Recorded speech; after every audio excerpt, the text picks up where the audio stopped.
Good morning everyone. I am Sonam, Assistant Professor in RPIIT Medical and Technical Campus. Today I am discuss the topic shock. So firstly introduction, what is shock? Shock is a complex life-threatening condition or syndrome characterized by inadequate blood flow to the tissue and cells of the body and resulting in cell death. Shock क्या है? Shock एक complex और एक life threatening condition है जिससे हमारी life को खतरा होता है, और एक सिंड्रोम होता है ग्रुप ऑफ डिजीज। इससे क्या होता है, अगर हमें क्या शॉक हो गया तो उसमें क्या ग्रुप ऑफ डिजीज भी हो सकती है and this is a life threatening conditions. अगर हमें शॉक है तो उससे वो क्यों होता है, इससे क्या होता है जो हमारे टिश्यूज होते हैं बॉडी की और जो बॉडी की सेल्स होती है उनमें जो ब्लड होता है वो प्रॉपर वे से सर्कुलेट नहीं कर पाता, उन तक इनएडिक्वेट होता है, प्रॉपर अमाउंट में नहीं पहुंच पाता जितना ही हमारी बॉडी को नीड होती है या उन सेल्स और इन टिश्यूज को नीड है। उससे क्या होगा, जब उनको प्रॉपर अमाउंट पे ब्लड नहीं मिलेगा टिश्यूज और सेल्स को तो उनकी डेथ हो जाएगी, रिजल्टिंग इन सेल डेथ।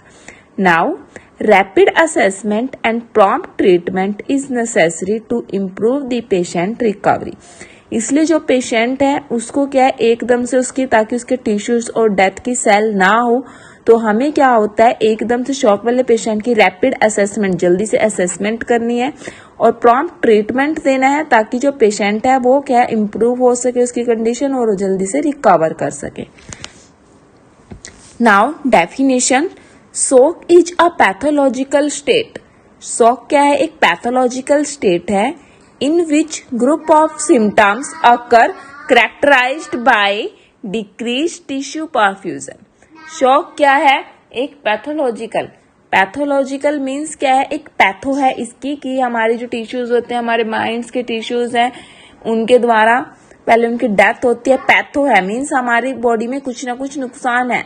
इन विच, इसके अंदर क्या होता है ग्रुप ऑफ सिम्टम्स, यही नहीं है कि सिर्फ एक ही सिम्टम्स होगा, ग्रुप ऑफ सिम्टम्स आएंगे, काफी सिम्टम्स आएंगे जो क्या होंगे, डिक्रीज टिश्यू परफ्यूजन। सबसे पहले हमारे क्या होगा, टिश्यूज है उनकी परफ्यूजन होनी डिक्रीज हो जाएगी, बंद हो जाएगी, कम हो जाएगी। अगर ऐसा होगा तो जो हमारा सेलुलर मेटाबॉलिज्म है, जो हमारी सेल्स का मेटाबॉलिज्म है वो इम्पेयर होगा। अगर हमारी सेल्स का मेटाबॉलिज्म इम्पेयर होगा तो उससे क्या होएगा, जो ऑक्सीजन है वो इंक्रीज होगी and nutrient demand to the tissue, जो हमारे टिश्यूज होंगे वो क्या है एक्सेस में, इनकी ऑक्सीजन डिमांड इंक्रीज हो जाएगी और न्यूट्रिशन डिमांड इंक्रीज हो जाएगी। इससे क्या होगा, उनको प्रॉपर वे में ऑक्सीजन और न्यूट्रिशन नहीं मिल पाएगा तो जिससे क्या है सेल की डेथ हो जाएगी। Now incidence of shock, shock is common in both gender, दोनों जेंडर्स में कॉमन है, whether it is male and female. Children and old age group more prone to shock. 80% of mortality rate is caused by shock. The incidence of septic shock in ICU has a upward trend across recent year in India with an estimated majority of more than 50%. Etiology of shock, first reduced blood volume। Reduced blood volume होगी, अगर क्या है हमारी body में blood की volume कम हो गई तो उससे क्या होएगा, injury, internal bleeding, burn, chronic illness जो काफी लंबे टाइम तक चलती है, सीवियर वॉमिटिंग, डिहाइड्रेशन पानी की कमी, severe diarrhoea and anaphylaxis. Second, acute heart condition and other causes. Means क्या है, जो इटियोलॉजी जो कॉजेज है शॉक के वो 3 है। फर्स्ट है रिड्यूस्ड ब्लड वॉल्यूम जो हम ऑलरेडी डिस्कस कर चुके हैं, acute heart condition and other causes.